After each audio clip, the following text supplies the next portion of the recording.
C'est l'une des routes les plus mythiques au monde. Elle est immergée et elle relie le continent à l'île de Noirmoutier en Vendée. Vous avez deviné, j'imagine, c'est le passage du Gois. Plus de 4 kilomètres, classé monument historique. Alors pour y accéder, il faut évidemment faire attention aux marées. On vous y emmène aujourd'hui avec Julien Babsa, Laetitia Harper et Emma Noël. C'est la suite de notre feuilleton. Une route légendaire entre terre et mer.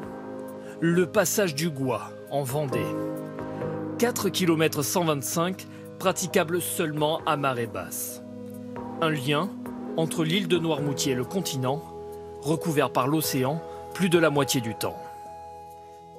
Donc là, on se retrouve vraiment sur la chaussée en elle-même. Pour emprunter cette route mythique, Sandra Caparros a traversé la France entière. Mais les subtilités de l'Atlantique, ça surprend forcément pour une Méditerranéenne. Nous, dans le sud, on ne connaît pas du tout les marées. C'était un peu, pour moi, voir une route sous l'eau, pour moi, quelque chose n'était pas cohérent, quoi, en fait. C'est vraiment un chemin vers l'inconnu, quoi, en fait. Bon, il est pas long, mais on ne voit pas où on atterrit. Et, voilà, c'est l'aventure un petit peu, quoi. L'aventure du Gois, Nolwenn Quedel la vit depuis 3 ans. Pour les touristes, elle révèle tous les secrets. Et surtout le plus mystérieux, l'origine de ce passage. On a un courant qui vient au nord ici, qui va rencontrer à peu près à cet endroit le courant qui vient du sud. Ces deux courants, en se rejoignant, ont fait déposer des vases, des alluvions, comme on appelle des dépôts, qui ont créé une petite surélévation naturelle. Et ça a permis à marée basse de pouvoir traverser. Mais pour franchir ce Gois, il y a un outil indispensable, l'horaire des marées. 13h04, ça veut dire quoi? 13h04, elle est au maximum. C'est le point le plus bas. D'accord. Pour traverser, il faut attendre 1h30 avant la basse mer. Pour l'instant, la chaussée est encore immergée. L'eau descend, doucement. Au tractopelle, mais aussi à la force des bras, Alain Viau doit nettoyer le passage. Tous les jours, enlever les algues, les méduses, les débris charriés par la marée. Ici, on a beaucoup de vases, donc on est obligé de passer le tracto et après on passe le balai pour enlever un peu la vase s'il en reste, quoi. Ou du goémon, tout ce qu'on peut trouver sur la route. Le Gois, probablement la route la plus entretenue de France. La mer s'est retirée, totalement. Elle laisse apparaître un ruban où se succèdent goudron, dalles de béton et pavés. Un site unique au monde, dont Francis Dréan est tombé amoureux il y a 25 ans. Pour relier Noirmoutier au continent, il y a bien un pont, ouvert sans interruption. Mais pour Francis, hors de question d'abandonner son passage, quitte à se compliquer un peu la vie. J'essaye toujours de prendre le Gois. Mon heure de départ, mon heure de retour est calculée en fonction du Gois. Regardez, pour moi, c'est magnifique.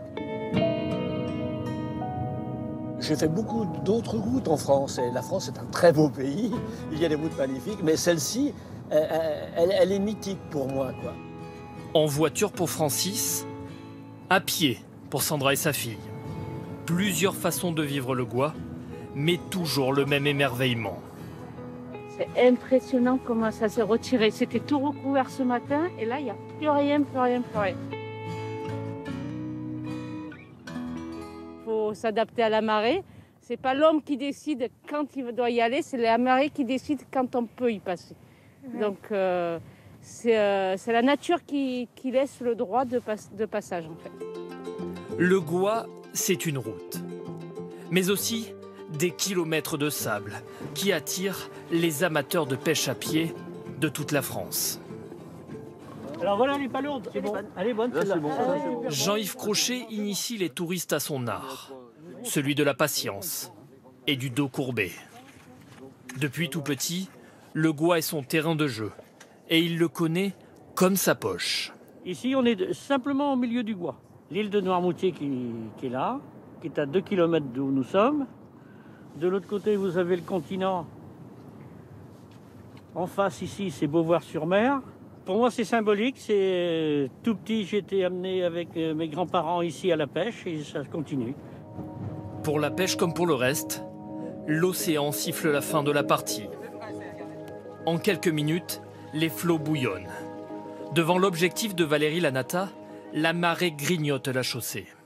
L'eau a commencé à traverser. On a l'impression qu'il y a un robinet qui s'est ouvert, alors qu'au final, elle avançait toujours à la même vitesse. Elle va passer de l'autre côté très rapidement. La marée, la route qui disparaît en seulement quelques secondes, les retardataires aux pieds trempés, un mouvement perpétuel sur le Gois. Mais pour Valérie, Est-ce que ça vous plaît? ce sont des clichés chaque jour différents. C'est ce moment qui n'est jamais le même, quel que soit le jour où on vient. La lumière n'est pas la même, les coefficients de marée ne sont pas les mêmes, la hauteur d'eau n'est pas la même, la couleur de l'eau. Cet instant de poésie, c'est aussi celui de tous les dangers. Le moment où les audacieux s'engagent sur le Gois beaucoup trop tard. À marée haute, jusqu'à 4 mètres d'eau recouvre le passage. C'est alors aux hommes du lieutenant Capel d'intervenir pour secourir les imprudents. Certaines personnes pensent qu'ils ont le temps de faire les 4 km de traversée parce que d'un côté, ils se retrouvent avec 2-3 cm d'eau, mais ils oublient que le passage du Gois descend et arrivé au milieu, l'eau arrive au niveau du capot. À partir du moment où l'eau rentre dans le pot d'échappement, la voiture cale et il n'y a plus possibilité de redémarrer. Pour ces pompiers, une trentaine d'opérations chaque année sur le passage. Et à l'automne dernier, une automobiliste qui perd la vie. Un décor aussi dangereux que majestueux, la nature l'emporte toujours sur le Gois.